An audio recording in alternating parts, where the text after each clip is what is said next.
Welcome back in our channel. हम लोग अभी एमएस वर्ड ट्यूटोरियल सीरीज देख रहे हैं। इसमें हम लोग इससे पहले टेबल इंसर्ट करना सीखे थे। टेबल के आगे के जो फॉर्मेटिंग है वो इसमें हम लोग देखेंगे, लेकिन इससे पहले कि हम आगे सीखें, अगर आपने पिछला वीडियो हमारा नहीं देखा है तो आप उसको ज़रूर देखें। इसके लिए आप हमारे चैनल को सब्सक्राइब करें, लाइक करें, जिससे कि नया वीडियो जो भी आएगा वो आपके पास पहुंचता रहे।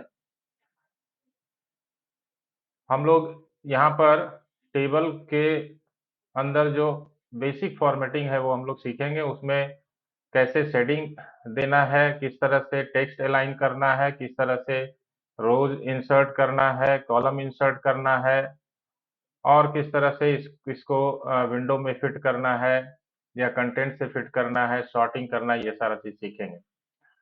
इसके लिए हम लोग आइए एक नए डॉक्यूमेंट में आते हैं। यहाँ पर एक टेबल ले लेते हैं। सपोज कीजिए कि 5 कॉलम का और 3 रो का ले लिया। यहाँ पे कुछ डेटा इंटर कर लेते हैं। Employee ID, first name, last name, department और लोकेशन। एम्प्लॉई आईडी 0001, मान लिया पहले आईडी ही डाल देते हैं इसमें।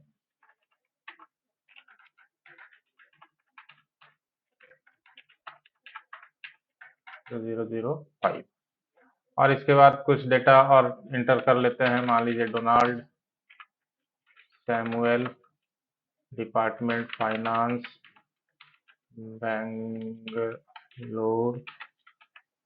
दूसरा रंजीत सिंह, ये मार्केटिंग में पुणे से। ये रोहित शर्मा, सपोज कीजिए कि ये भी फाइनेंस में है, हैदराबाद। सैमुअल सक्सेना, ये मार्केटिंग हैदराबाद से ही मान लिया जाए।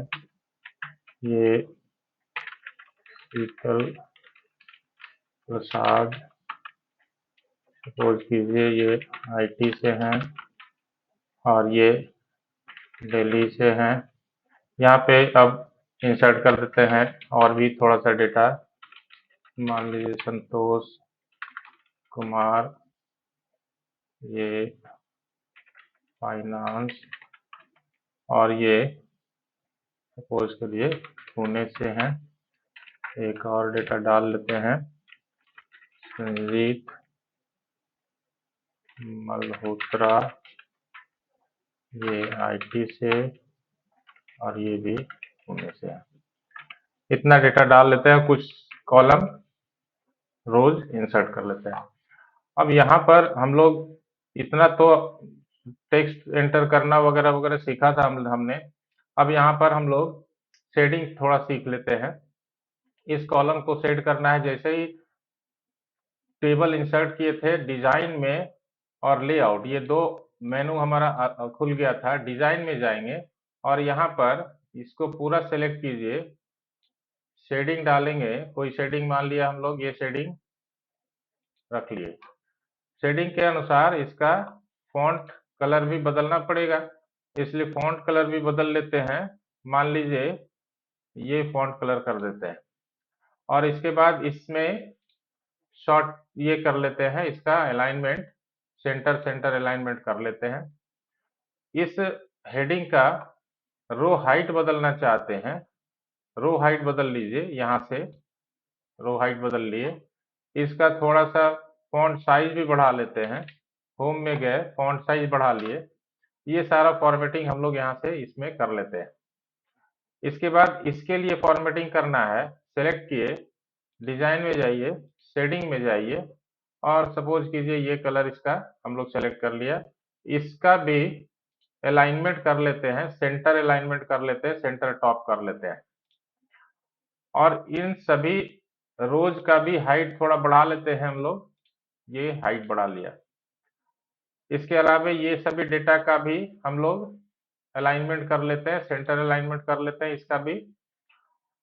अब ये है कि जब ये डेटा बन गया, इसमें हम चाहते हैं कि इसके बाद एज का भी एक कॉलम इंसर्ट हो जाए। तो देखिए कर्सर जहां पर है, कर्सर के आगे राइट साइड में हमको इंसर्ट करना है, इसलिए मेनू में हम लोग जाएंगे। यहाँ पर देखिए, यहाँ पे इंसर्ट राइट है, यहाँ डाल दिए। इसमें एज का एक कॉलम हम लोग डाल देते हैं।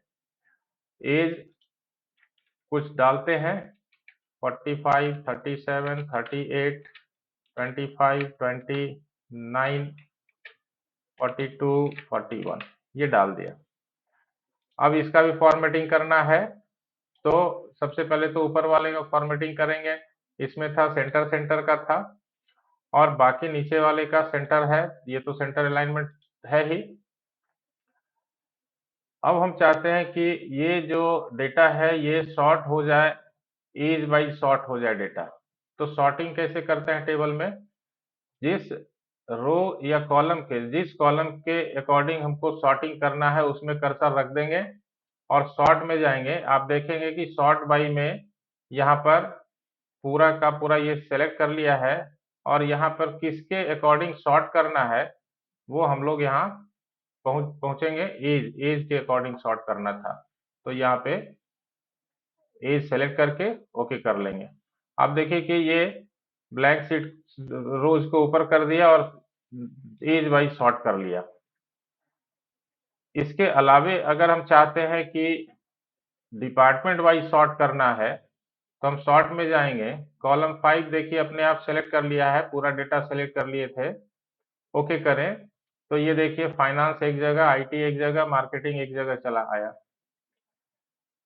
अब हम लोग चाहते हैं कि ये टेबल स्प्लिट कर ले, जैसे फाइनेंस वाले को एक जगह, आईटी वाले को एक जगह, और मार्केटिंग के लिए सबके लिए अलग अलग टेबल बनाना चाहते हैं। तो कर्सर आप यहाँ रखेंगे इस जगह पर, और यहाँ पर स्प्लिट करना है। स्प्लिट करने के लिए हम जाएंगे यहाँ स्प्लिट टेबल, फिर उसके बाद मार्केटिंग का है, मार्केटिंग में स्प्लिट टेबल करेंगे। ये हो गया। अब इसके ऊपर हमको एक बनाना है, मैं स्पेस दे दें, हेडिंग। हेडिंग के लिए हमको क्या करना पड़ेगा, लेआउट में जाकर के अब इंसर्ट करना है रो, और यहाँ पे मान लीजिए कि ये आप कॉपी करके इसमें डाल दीजिए, और इसकी फॉर्मेटिंग भी हम उसी तरह से कर लेते हैं। डिजाइन में जाएं, डिजाइन में जा करके सेम वही कलर सेलेक्ट कर लेते हैं। उसी तरह से इसमें भी इंसर्ट अब पेस्ट कर देते हैं, और इसके भी फॉर्मेटिंग कर लेते हैं सेम तरीके का। ये फॉर्मेटिंग कर लिए, ये हमारा इंसर्ट हो गया। तो इंसर्ट कॉलम, इंसर्ट रोज वगैरह हम लोग देख लिए, फॉर्मेटिंग भी देख लिए। अब इस टेबल को हम चाहते हैं कि इसके जो, सपोज कीजिए ये बदल दिए और इसका कॉलम इवनली डिस्ट्रीब्यूट हो जाए, तो इसमें जाएंगे और क्लिक कर देंगे। डेटा के अंदर में कर्सर होना चाहिए। आप देखेंगे कि इसके सारे कॉलम को इवनली डिस्ट्रीब्यूट कर लिया। उसी तरह से हम कॉलम को, रोज को भी डिस्ट्रीब्यूट कर सकते हैं। जैसे यहाँ पर क्लिक करेंगे, ये सभी को बराबर कर दिया, डिस्ट्रीब्यूट कर लिया। तो इस तरह से हम लोग देख चुके, कई फीचर इसमें देखे, और आगे इसके आगे और भी फीचर जो बचा हुआ है वो सब भी हम लोग देखेंगे। इसके लिए आप हमारे वीडियो को देखते रहिए, चैनल के सबको सब्सक्राइब कीजिए, और नए नए वीडियोस जो हमारे आते रहेंगे वो आप तक पहुंचते रहेंगे। धन्यवाद।